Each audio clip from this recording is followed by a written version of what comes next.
Day before yesterday, good friend, co-worker, many, many years at a large company, friend who introduced me to Abraham, chose to transition through suicide. All death is suicide, because you create your own reality. Yes. Some just get into a little more uncomfortable place before they do it. But I was a bit surprised, but I'm kind of okay. I mean, get to the place, if you can, of how this relates to you. In other words, why is this any of your business? Yes. Primarily because we were good friends and we worked for this large company. Yesterday, it was an avalanche of phone calls and text messages to me. And so I have this opportunity to address this with not a huge amount of people. And I kind of feel I'm doing a pretty good job, but I'm totally open to any input because it is a pretty unusual place to be. Answering what the thing about it is, Yeah. if you could get really intuitive and really in alignment, you would know what to say to each and every one of them, because you'd be able to sense where they are in relationship to it. But usually something like this, when there's an avalanche of stuff coming at you from people really not understanding, there's no subject on the planet that is more distorted and more varied in terms of the way people respond to it than the subject of death. And so if you were to say to many of those people exactly what you have come to know about it, they wouldn't understand. And if you say to them what they think they want to hear, then you're out of concert with who you really are. And so we think that the best answer would be, this feels like such a private thing. It's private and personal to each of us. And it feels to me, you could say, this could answer all of them. It feels to me that this is a gift or an opportunity for each of us to understand something that really matters to us, and just leave it really general like that. Because if you get into there is no death, they'll think you're crazy, even though there is no death. If you say every death is suicide, they'll think you're out of your mind, because they don't understand about law of attraction yet. In other words, you just can't win in this. And really, the thing that is of greatest advantage to everyone is that there are three things that happen. It does cause you to focus more upon the eternal nature of your being. It makes you contemplate what's coming next. It also causes a focus upon what is. And so you could say something, if you wanted, that for me, it makes me feel better to just think about where this person is going rather than what might have caused that decision. But just keep it really light and easy, and it will blow over so much faster than you would ever understand. Very good. It also was prior to this. I have had some questions. They're curiosity.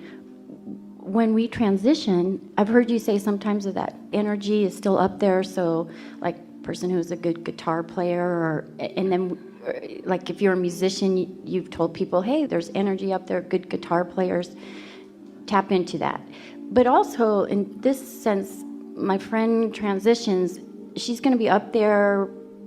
I can maybe sense her, but also is your energy up there for a little while, and then you might go, oh, I feel like coming down and getting in a body again. I mean, I've never really heard you talk about that. Well, you constantly do that. But in the meantime, it's important not to see yourself as clumps of energy. You are a stream of energy. So in the same way that you are here in this physical body now, the larger part of you is non-physical and always will be. And so sometimes part of that focus comes into a physical body, but it never all comes. It's not physical or non-physical. It's non-physical, and sometimes some of it is focused physically, as it is with all of you. So if you think in terms of streams of consciousness, it's like Abraham is not a clump of energy. Abraham is a consciousness. That law of attraction is gathering consciousnesses together, which makes it feel like it is a consciousness or a personality, but it's a stream of consciousness, and it varies depending upon what's being asked in any moment in time, you see. And so a very productive thing to understand about someone who's just made their transition, and not just, ever having made their transition is that they are infinitely and eternally interested in what they were about when they were here. So as co-workers, you still have access to their expertise, to their understanding, but the difference between who they are now, as they are now non-physically focused, and who they were when they were in their physical body, is that they don't have any of their negative habits. They've left all of that negative stuff behind. And now they are pure positive energy. And so there is a tremendous amount of benefit that they can give to you. From our point of view, the biggest advantage that you have when you know someone who's made their transition, if you really care about them, is that it causes you to look for them where they are. And if you are to find them, you have to look for them where they are, not where they have been. And once you sort out that simple difference, then you are tapped into the eternalness of life. Then you are not only tapped into the eternalness of them, but you tap into the eternalness of yourself as well. So it takes the sting out of what you call physical death. There isn't any death. There isn't any ending. There's just ongoing, ongoing, ongoing. And so it's a wonderful thing when someone makes their transition, because now everything that was in their vortex, they are now realizing completely. And they still have interest in what they were about while they were physically focused.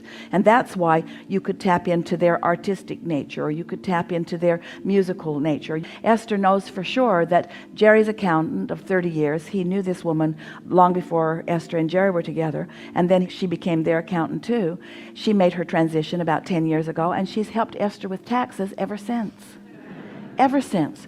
Esther sits down and feels the clarity of Ada every single time. She knows exactly what to do. Barely a question can come to mind and she won't have a strong, resilient, resounding awareness of what to do. The thoughts just flow so easily. And so you have access. This is what you want to call infinite intelligence. There is infinite intelligence. There's unending intelligence on anything that matters to you.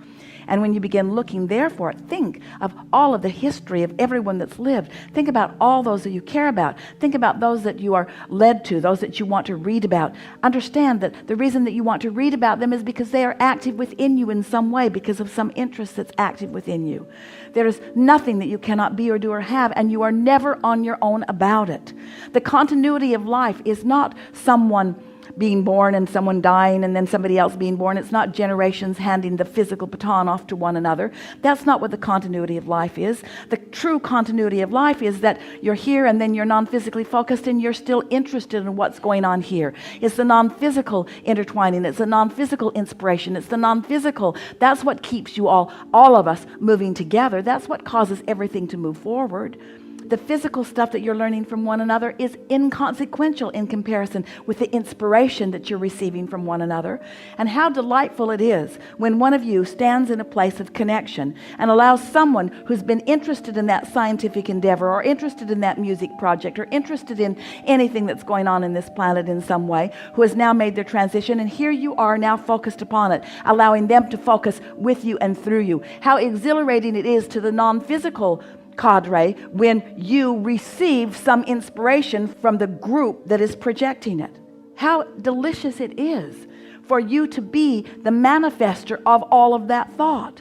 You know, when you say, oh, I just got the best idea, we want to say, yeah, and where do you think it came from?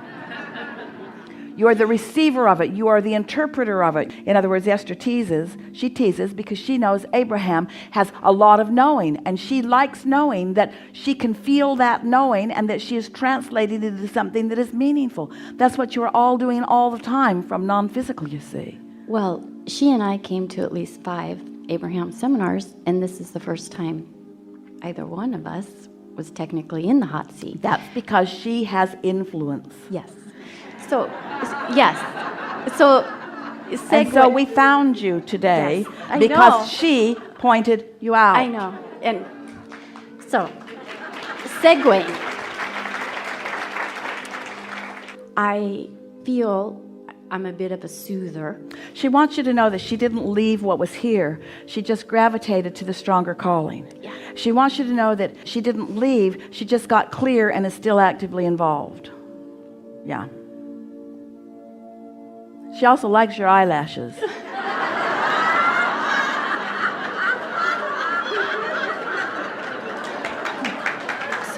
Sorry, Esther, these are all real. Sort of. A little mascara. So, in that, I think I feel really good about that particular transition. I'm interested in, my father is an example of his transition is in the works. He's choosing Alzheimer's. So as spending time with him, I take it upon myself, wondering what are the right things to say. Many things through you, I can already talk myself back like. Well, just remember that anytime someone has created Alzheimer's, Yes. they are unconsciously and consciously to some degree choosing to stop the conversation. Thank you. Not really so interested in what you have to say about it, and not needing you to straighten it out or explain it. Thank you. He's sort of wanting you to know you sort of missed the point. Yeah. Okay.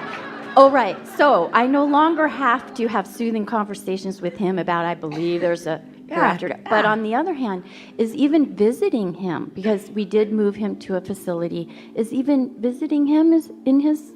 It depends upon how it feels to you. If visiting him is satisfying to you, go. But if it isn't, don't, because it doesn't make any difference.